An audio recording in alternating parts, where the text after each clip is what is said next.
Well, this weekend wasn't what we were all hoping for, but I'm going to make a really strong argument as we go through this. I think there was one key part of this match that sort of unraveled it for Orange County. We'll get into that and we'll look ahead to what's going on in the future here for the team. Let's get this thing started. Welcome to the Podcast of Champions. This is the Orange and Black Soccer Cast.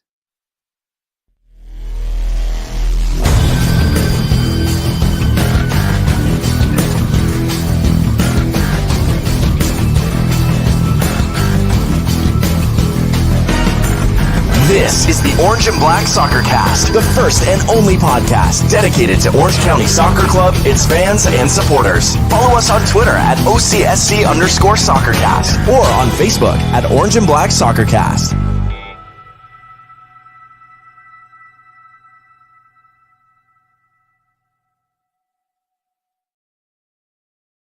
How's it going, Orange County? Welcome to another episode of the Orange and Black Soccer Cast, the first and only podcast dedicated to Orange County Soccer Club, its fans, and supporters. I'm your host, Ray Samora, and I'm here to take you through this journey as we discuss all things Orange County Soccer Club. Who's helping me out this week? We've got the original, Mr. Dylan from County Line Coalition. I forgot, are we still saying that, Dylan? Yeah, it feels. Are we weird. legally allowed to say that with how many appearances you're making at with CLC? You know, I'm just gonna remind everyone that I've been to 2 games this year, and we won both of those games. So, on to the next person. On to the next person. The other person I think has a pretty good record when he's attending games, especially this season. And that's Mr. Brad from Vegas. How we doing, Brad? Right into the Brad things, right to start this episode. I love it. We never missed a beat. I'm doing quite decently.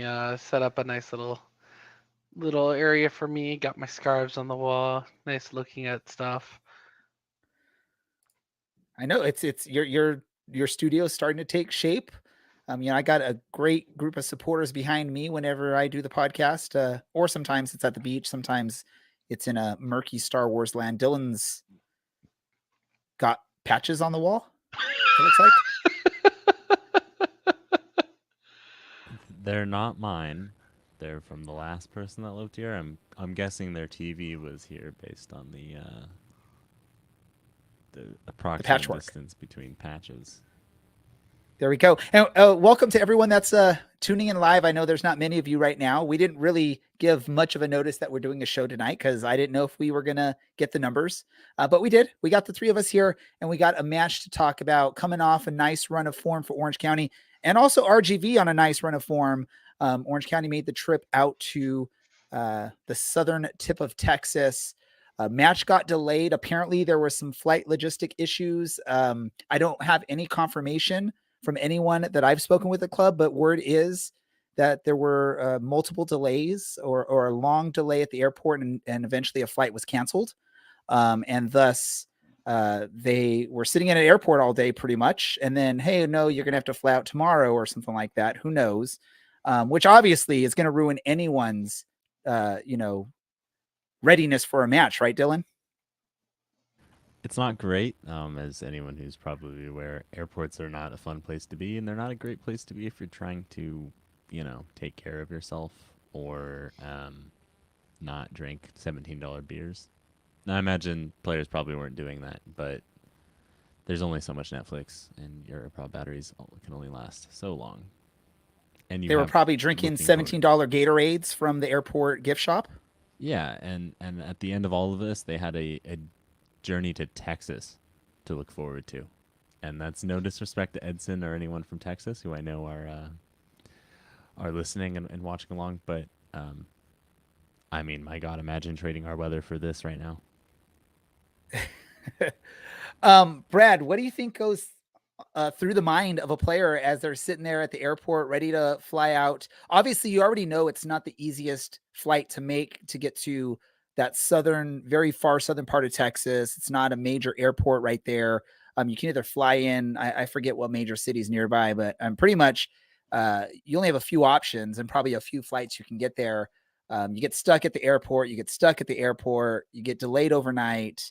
What do you think goes through the mind of a player, a coach, hey, heck, even traveling fans that were trying to make that trip with the team if they potentially did. I don't know.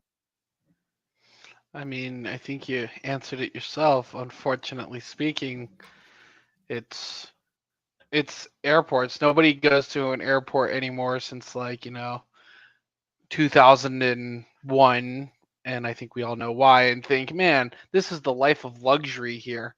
And if you do, I want your salary so I can enjoy that life of luxury myself. So we look at this match. So unfortunately, there's the travel issues. Per our producer, the word is that they flew out at 4 a.m. on the Saturday. So thus they weren't going to play the match. Luckily, the league postponed it a day.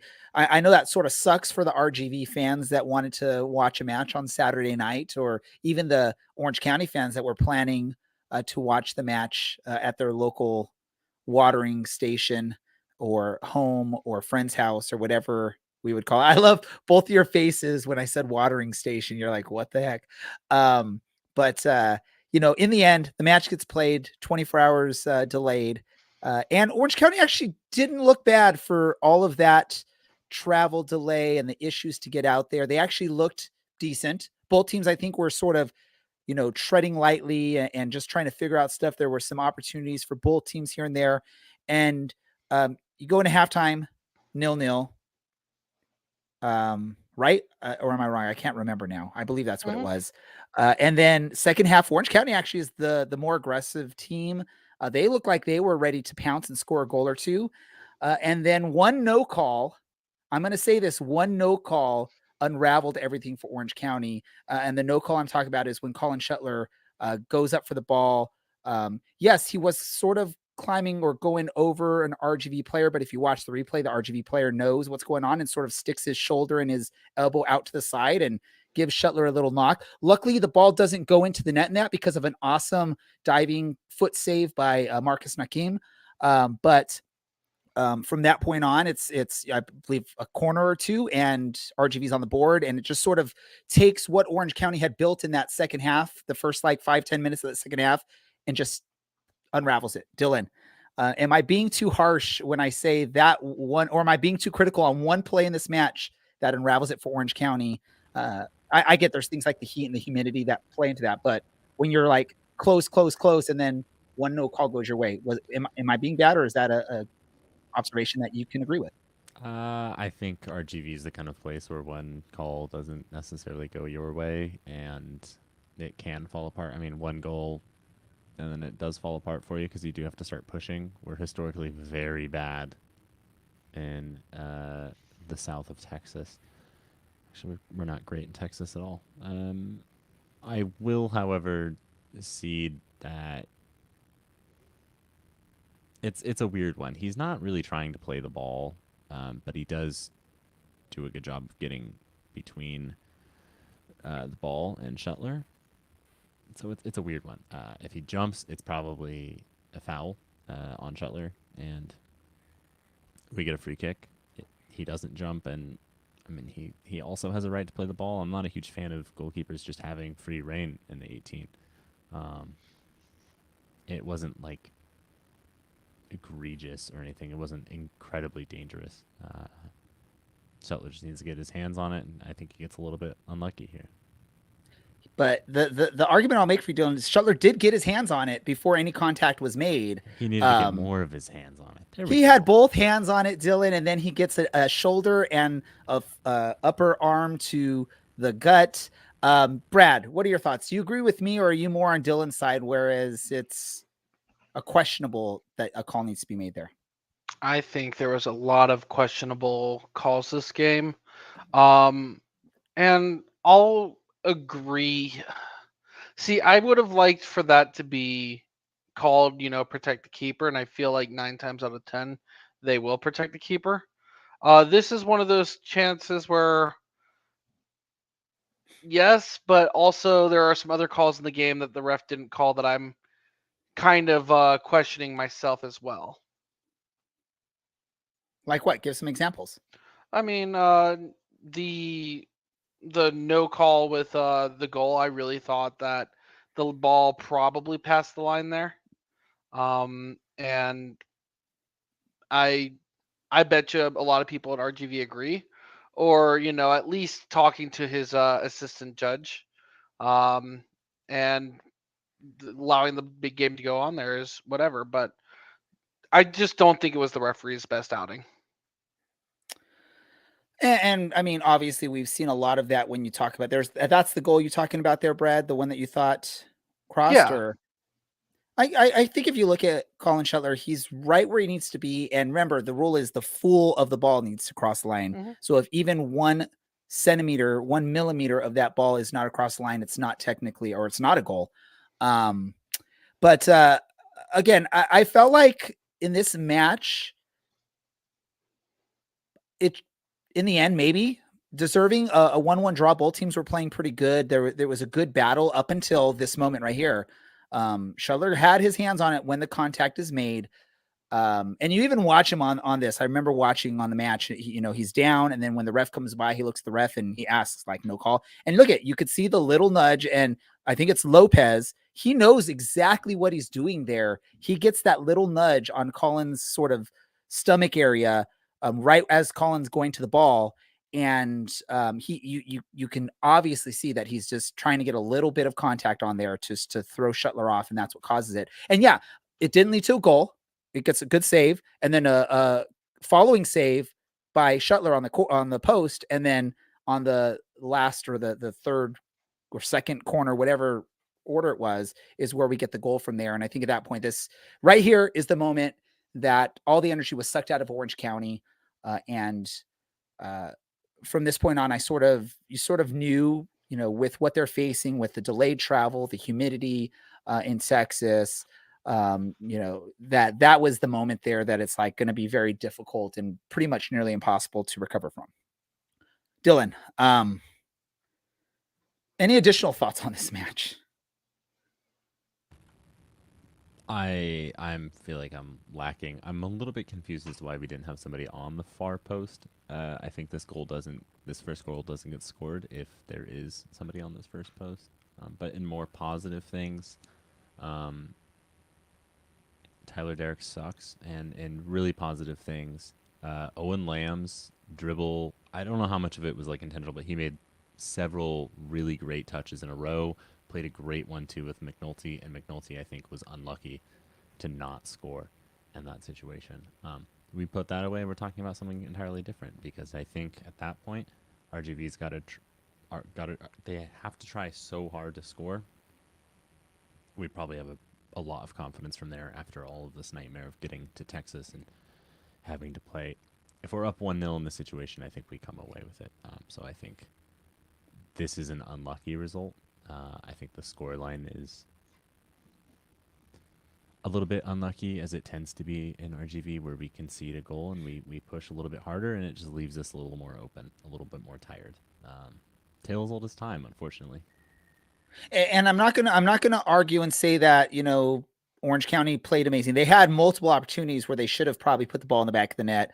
Dylan talked about the Owen Lamb dribbling through all of RGV's defense, and somehow there's no goal scored there. There's also the opportunity, I believe, with the cross. I can't remember who set the cross through, but Ashish heads it right over the post. There's a nice shot that comes at the top of the box from, I believe it was Kyle Scott.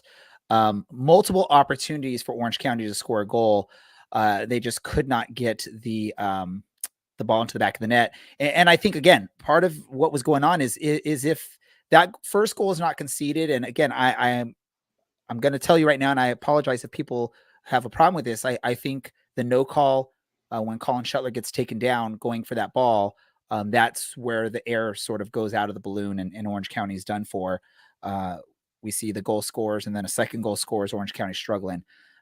But Orange County definitely had their opportunities, and I'm not going to say it's all, because of the ref. Orange County had opportunities to own it and be in control of their destiny and their victory, and they just couldn't do it. Brad.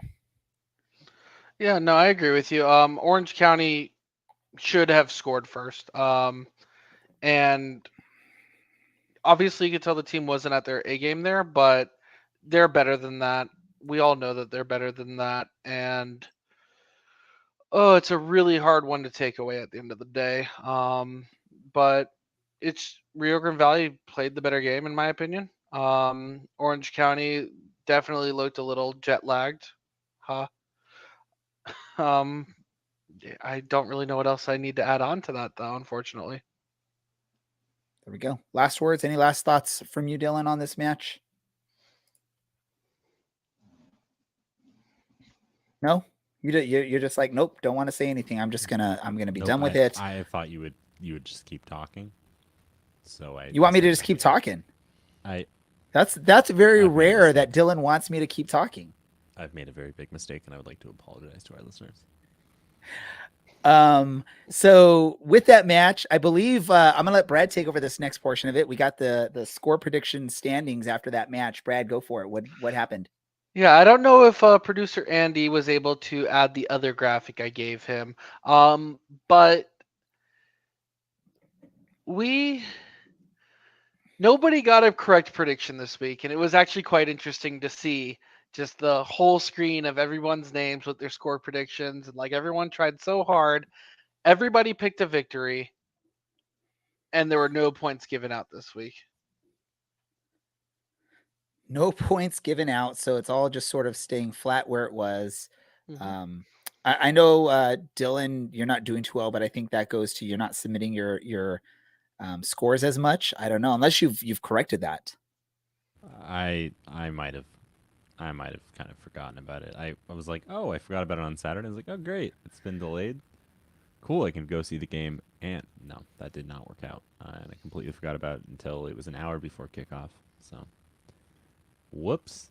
But I'm glad. Thank you everyone for getting it wrong. I'm holding pace. There we go.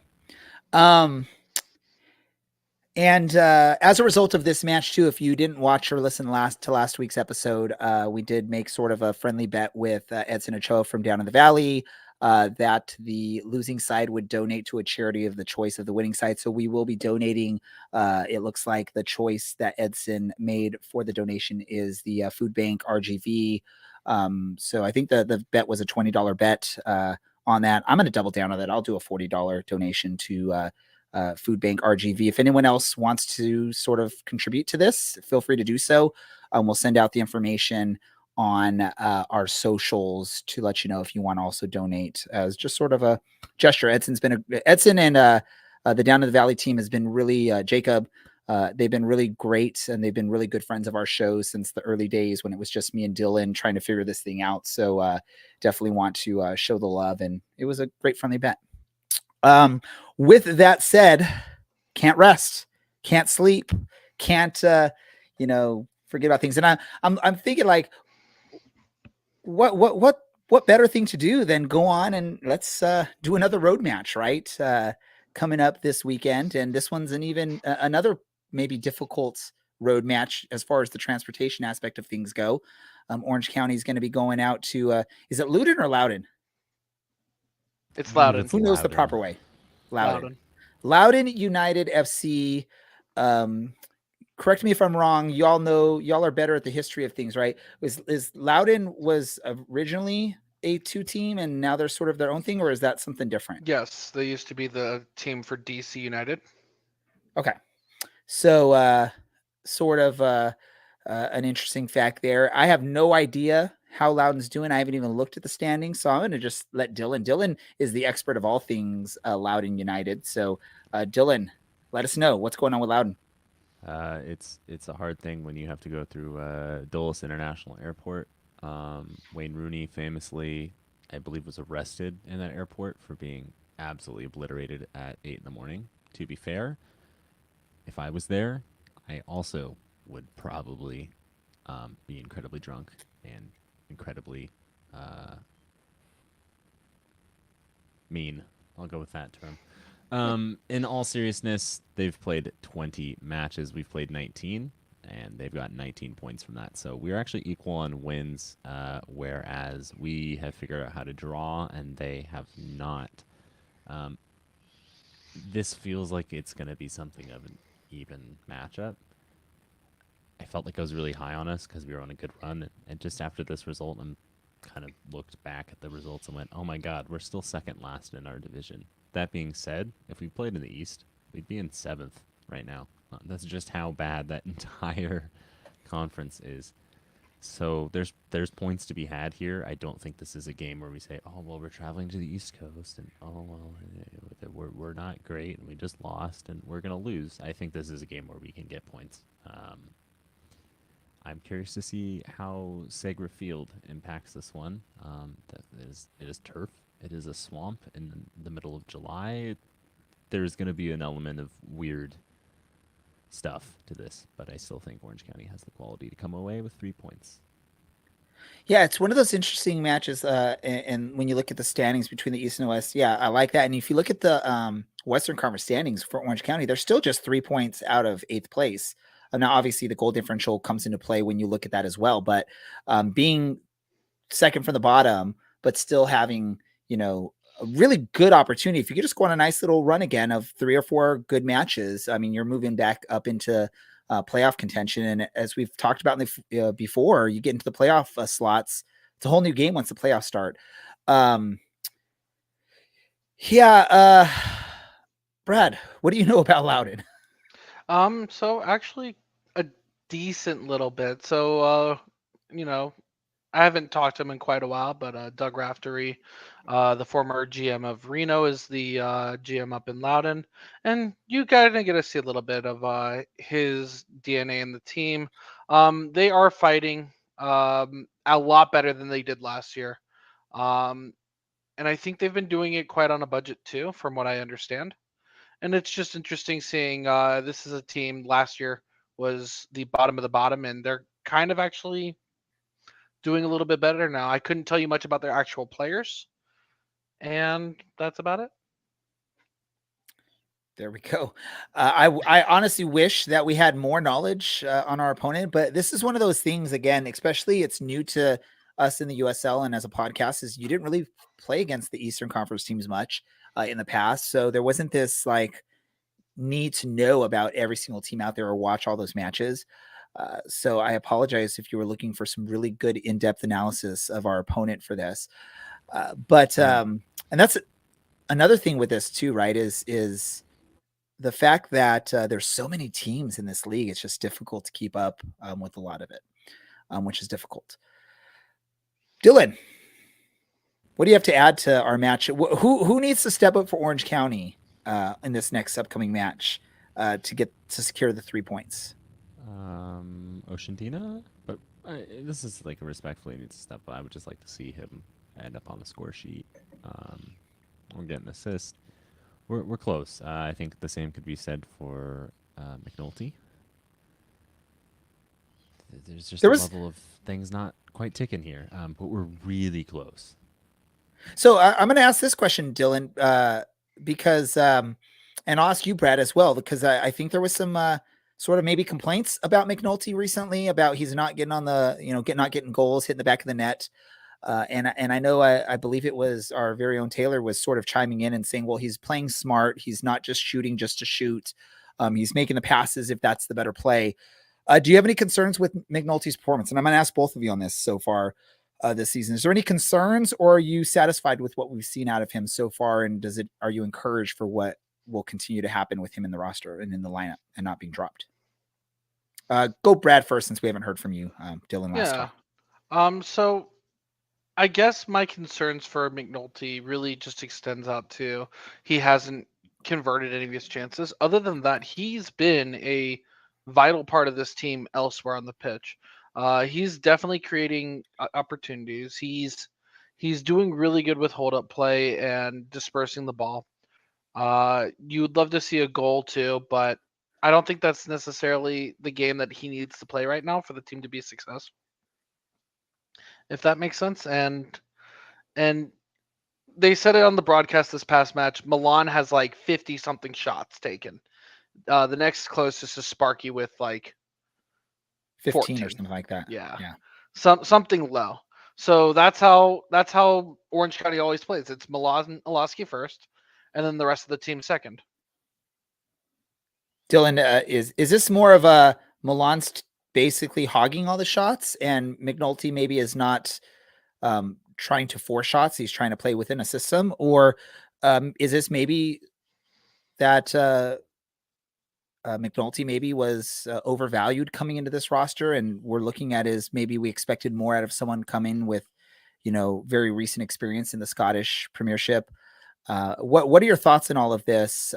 It does, and I guess the big question: does McNulty maybe need to be benched for a few matches until he gets back into maybe a more positive form?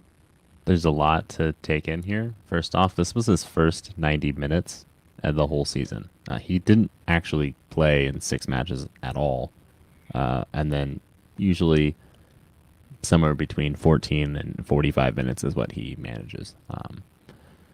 So 2 assists.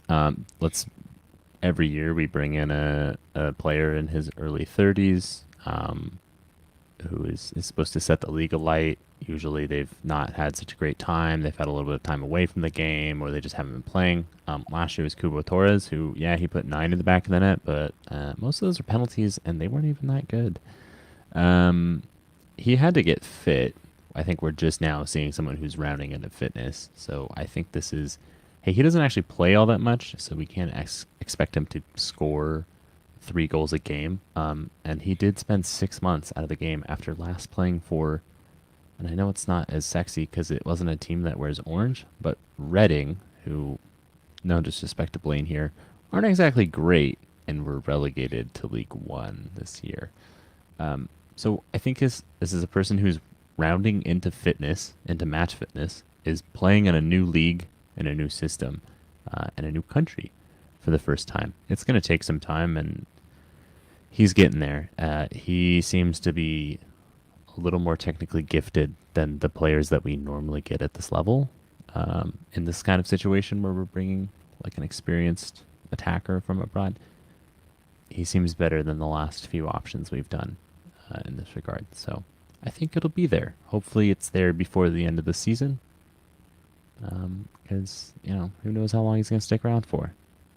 So apparently we can quote Dylan that McNulty is better than, say, a Markkanen, a player that we're bringing in sort of at the later stages of their career from Europe. I think this, and I think I've talked about this in the past, right, is this sort of makes a nice argument that maybe a lot of these decent Europeans coming over are thinking it's going to be sort of an easier transition. And there's a lot of things about the USL and about American soccer that's very difficult. One of the big things is just sort of the vast space that you need to travel to get between matches, the multiple climate areas that you have to play in. So I would assume McNulty hasn't really played in a environment that he just played in southern Texas with really horrible humidity and heat and all that stuff. So and that maybe is where we can look at, maybe in an off-season episode we could talk about, like, is it more value in bringing in some of these experienced European players, or is there more value in bringing in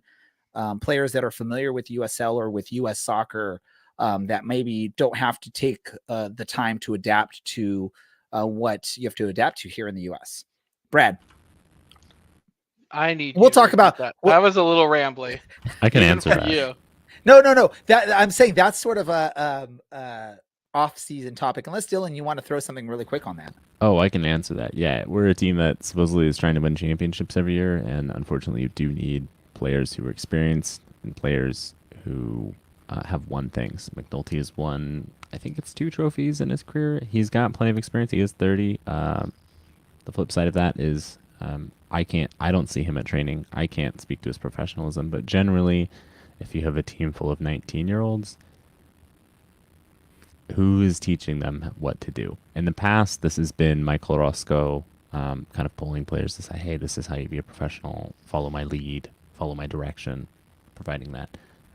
Obviously, Michael Roscoe is not here. Daniel Peterson, not here. I'm trying to think of the other big names we lost. Robbie Kiernan, no longer here. Kevin Alston, not here. We've lost a whole host of... look, I'm not going to... I did see him in training, and I would not necessarily qualify that as what I would do if I was really trying to make it as a 19-year-old. What I would classify that as I'm in my late 20s. I've had a career. And how about this weather?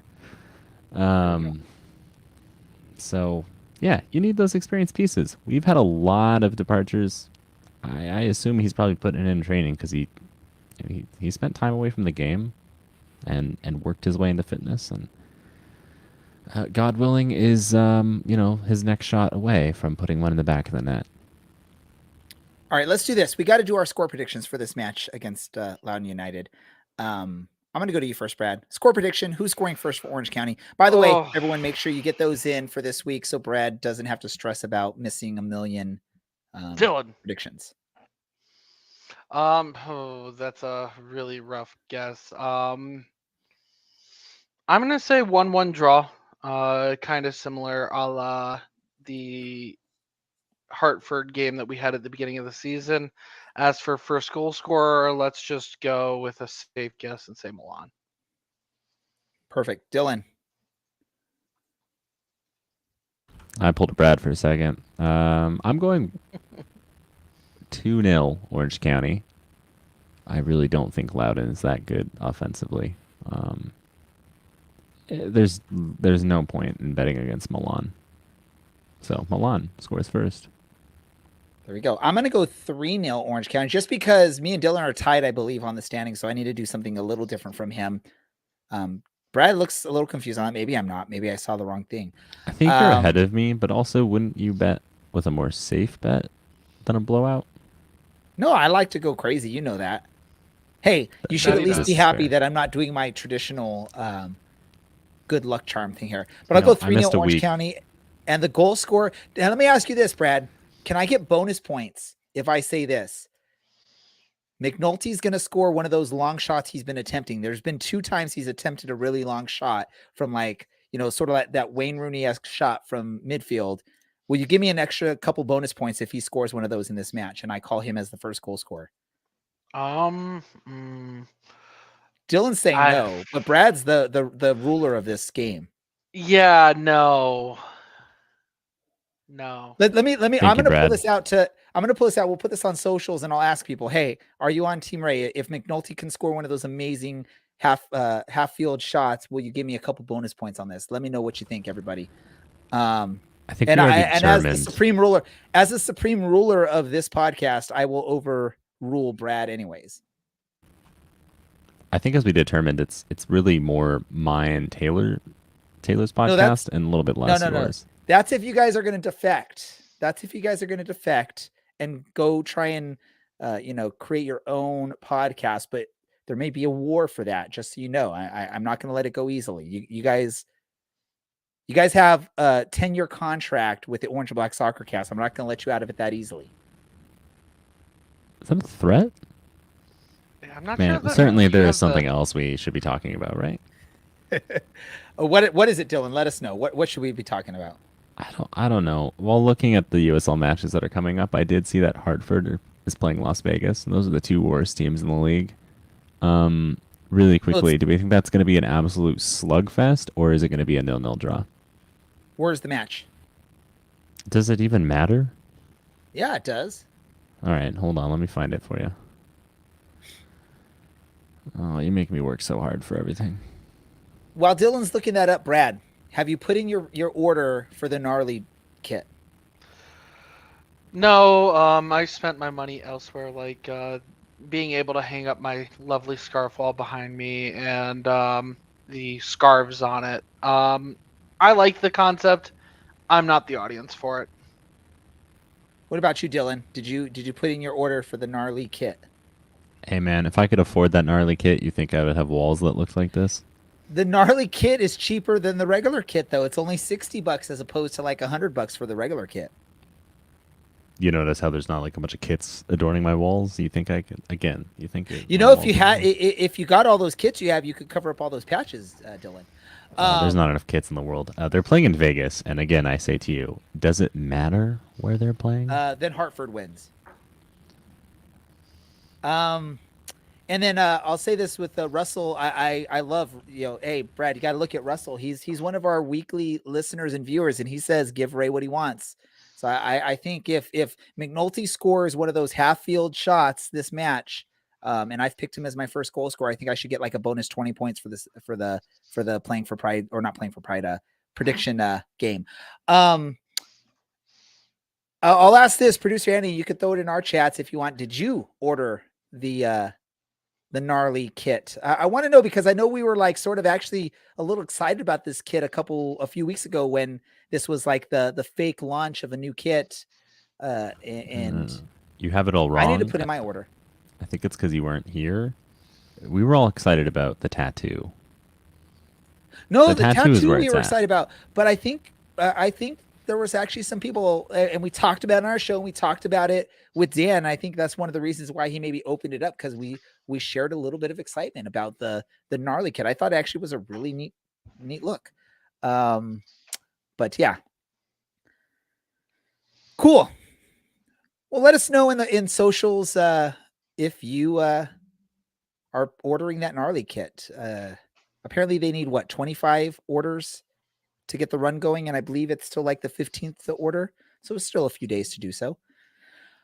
Let's do this. Look at this, man. It's only not even 40 minutes into our show, and we're ready for random thoughts. So that means we could do 20 minutes worth of random thoughts, right, gentlemen? Absolutely not. Here's I'm instead of a random thought, I'm going to do a random question to you guys.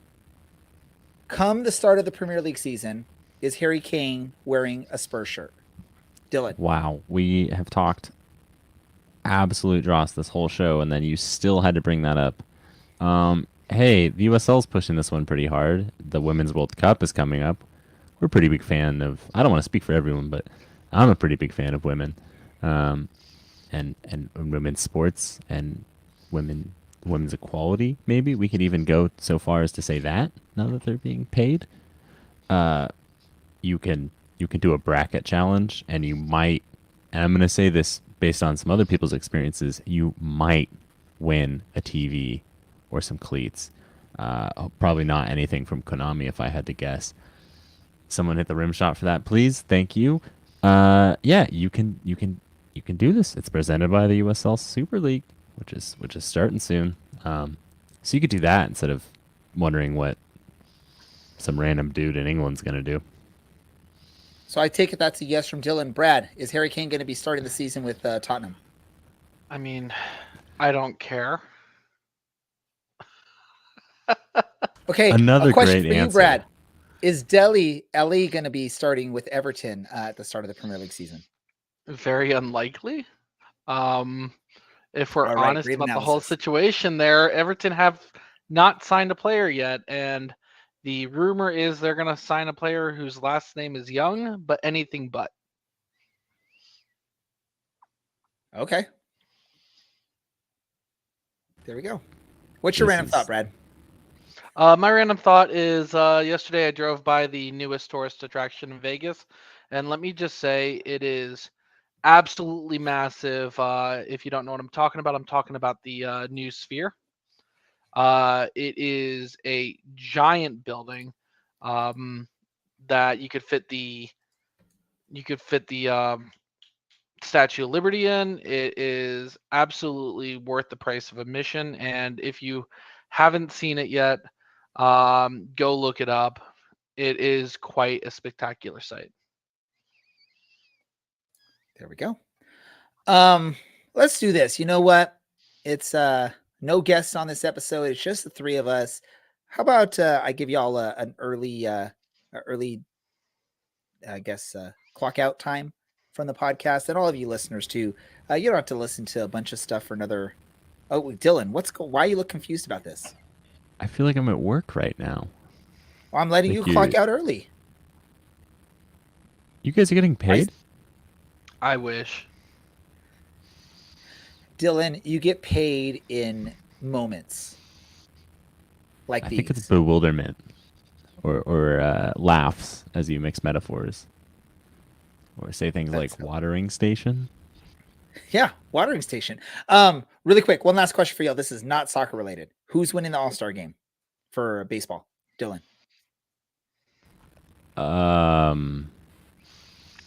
Yeah, that's my official answer. Okay, Brad. The groundskeepers, because they're the only ones who truly matter in a sport where watching grass grow is important. Hey, pitch clock or something. It's faster now. Hey, if you want less of this, just go ahead and leave now. And know where you can find us this weekend, which would be the Harp Inn in Costa Mesa. We'll be watching there. We might be having some beers there. Are you going to be there, Dylan? Because I think the team is doing something at Brewery X, aren't they? Oh, is this the wrong week for me to pitch? Yep, I think it is. That's my bad. Hey, Brewery X or the Harp, whichever one's closer to you. If you're a 405 baby like yours truly, you could probably find your way to the Harp. If you're a local brewery person, you should probably find your way to Brewery X, and then you can play a round of golf at Camelot after, drunkenly. So there's like everyone else. There's the OCSC official watch party, and I guess the CLC watch party. Is that what we're gonna say? These two different watch parties? I don't know. I'm gonna say the CLC is gonna probably be at the Harp, and the Harp it's a good place. You know, we stand outside. It's great. Also, to answer what Matt said, yes, I think the AL has won like the last all of them. Yes, so my guess would be AL for this. This is such a nonsense podcast. If there's anyone still listening, I cannot believe this.